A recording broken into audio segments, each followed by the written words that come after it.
Chose promise, chose due. L'usine de captage, de traitement et de distribution d'eau potable de Lemba Imbu a été inaugurée le mardi 23 août 2022 par le président de la République Félix Antoine Tshisekedi Tshilombo.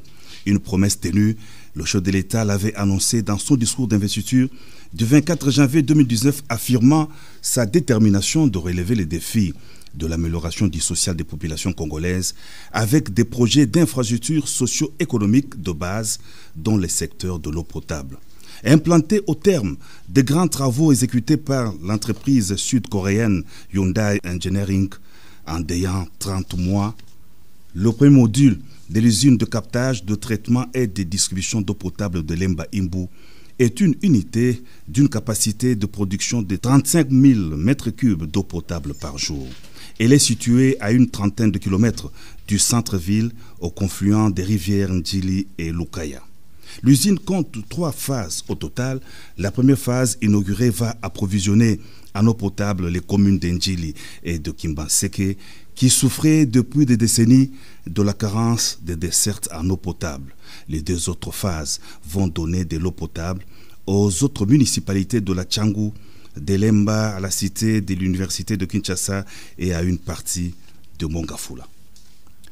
Porteur d'un message de son président Azali Assoumani, l'ambassadeur de l'Union des Comores en France, Ahmada Ahmadi, a été reçu en début de semaine à la cité de l'Union africaine par le chef de l'État, Félix Antoine Tshisekedi Tshilombo.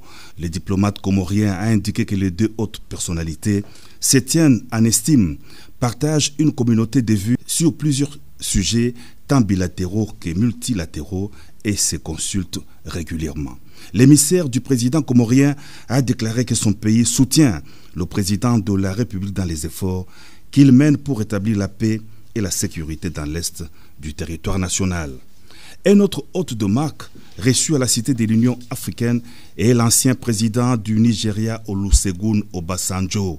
Ces échanges avec le président de la République, Félix Antoine Tshisekedi Tshilombo, ont été axés sur la situation sécuritaire dans l'est de la RDC et l'épineuse question de l'agression du Rwanda. Pour Olusegun Obasanjo, la RDC devra user de la théorie du bâton et de la carotte, c'est-à-dire non seulement la force, mais aussi le dialogue face à l'agression.